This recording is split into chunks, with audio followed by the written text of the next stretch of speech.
many respects.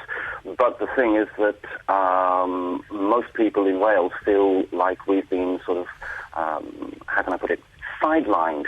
And what with everything happening in Westminster, surely some form of devolution throughout what is laughingly called the provinces, like Scotland and ourselves here, surely that would be a very, very good idea. And actually maybe strip these guys out from Westminster and actually have more self-determination.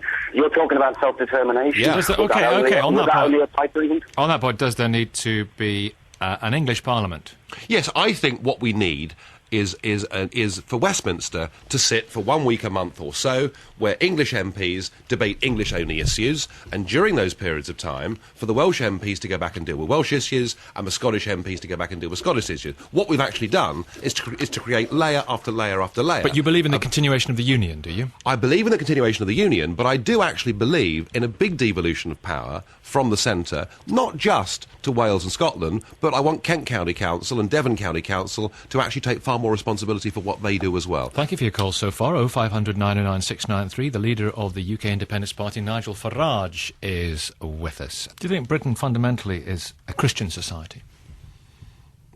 Much less than it was 20 years ago, and that's not because of the number of people of other faiths that have come here. It's because we've basically lost our Christian core. Have we? Yeah, I think we have. In the main, we have, and I think sort of church attendance... is that a bad thing? We've lost our Christian core? I'm probably not the best person to speak on this as a very lapsed Christian, but yes, it probably is a bad thing. Do you believe in God? Yes, I do, but I'm a pretty lapsed, weak Christian. But you think there is a higher spirit? I think there probably is, yes. Let's speak to Kevin in Chesterfield, Paul in Pulborough. Good morning, Paul. You go first. Oh, good morning, Nicky, and good morning, Nigel. Good morning. Nigel, further to one of the callers earlier, my understanding is that when the EU was set up and Britain was actually didn't take up initial membership, General de Gaulle originally said that Britain should be bled white if she ever attempted to join the EU.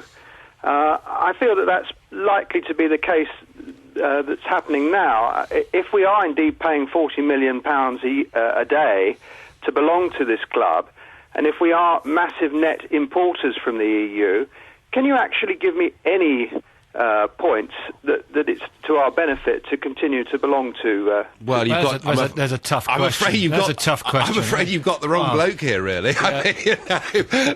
Look. I mean, actually, how on earth are you going to handle that one? What de Gaulle did do was de Gaulle did say that Britain, because of her relationship across the world with the English-speaking nations, was too different to enter into a political union.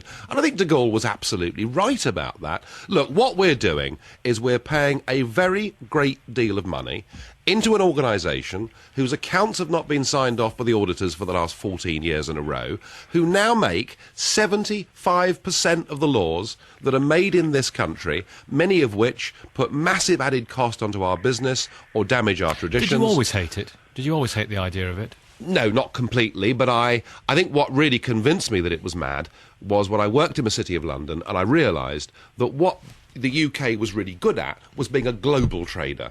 You know, of course doing business with Europe's important, but doing business with the rest of the world is important. And it was the day that the Major as Chancellor signed us up to the exchange rate mechanism in 1990, and I've campaigned against it ever since. The real point is we don't need pull. We don't need to be part of a political union in order to do business with French and German companies. OK, thank you for that. Of course, something you referred to on the Andrew Marr, or you wanted the point on the Andrew Marr programme yesterday, that your party had been accused of being very right-wing, full of sort of grumpy old golf club types, and you're trying to disavail the party of that image, aren't you? I think we had suffered a bit from that, but I think it doesn't mean I'm going to ask you what's on your iPod, but you know what I mean. Look, I think we had suffered a bit with that, but I mean, I made the point earlier to one of your callers, and then there was somebody read out earlier. There was a text came in saying, "Aren't you xenophobic?" Look, we've got Marta Andreasen standing for us, the former EU chief accountant, who's a Spanish citizen. We've got 5 black and Asian candidates standing for us, you know, on these national a diverse lists. Party. We've got a 19-year-old student standing for us in East Anglia, a 22-year-old young businessman standing for us in the South East, plus we've got people right through into their 70s that are standing for us. We now represent a real cross-section of the British population. 5 years ago, I have to admit, we didn't. Kevin in Sheffield. Oh, good morning. I'd like to ask, it's basically a multi-part question relating to the same thing. If, on the off chance you are successful and remove us from the EU, what do you propose to do about EU nationals living and working in this country at that time? The other part of it is, I own property within the EU. How would that affect me? The third part is, although I disagree with a great deal of what you're saying, I would not choose to be merely a British subject. I would probably elect to become an EU citizen. What would my status be under your policies? Well, look, let me be honest with you. If your view is the majority view, that we should be EU citizens and we should not be British and not be living in an independent state, I don't want that to be the case, but I'm quite prepared to accept that being the case, provided that this is decided in a free and a fair referendum in this country.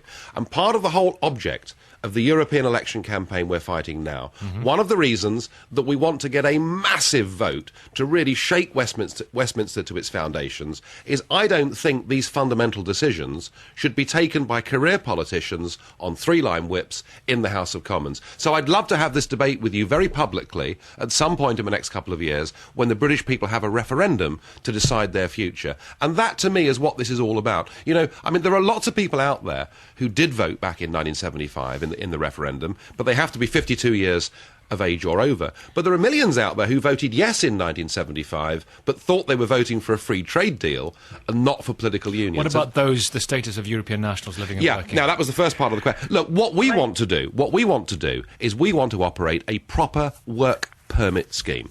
I don't see anything objectionable or difficult about that whatsoever, but I do think that, you see, when in the EU we had countries like France and Germany and Italy and Belgium and Britain, because we were all relatively at the same level of wealth, I mean, give or take a little bit, we didn't notice that there were massive transfers of people from one area to another. I was one of only 3 British MEPs that voted against enlargement to the east with open borders because it seemed obvious to me that if you have poor countries that join a union and unlimited access, that it would lead to a massive migratory flow. May I make a point? Of course. Here? In the 70s, when we had a referendum, that was a constitutional anomaly. There has been no precedence for it, no precedence since for such a thing as a referendum in this country. The power, legitimisation in this country is devolved from the Crown through to Parliament, not back upwards from the people.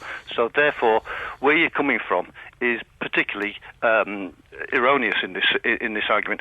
The thing is, you're not even addressing any of the positive points of Europe. Many people in this country have interest within Europe other than your narrow views and your narrow interests. Well, I have property and I'm just an ordinary citizen.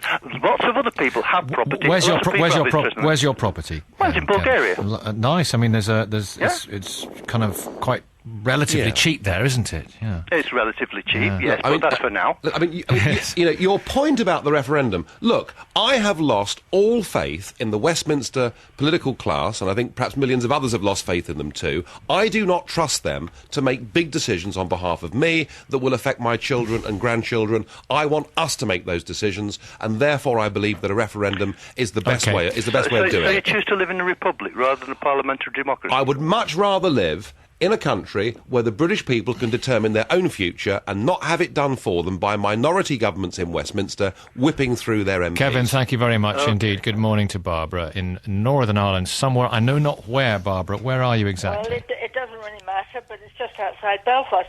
No, I was intrigued by the fact that when Nigel Farage was talking about where he was standing, did not include Northern Ireland.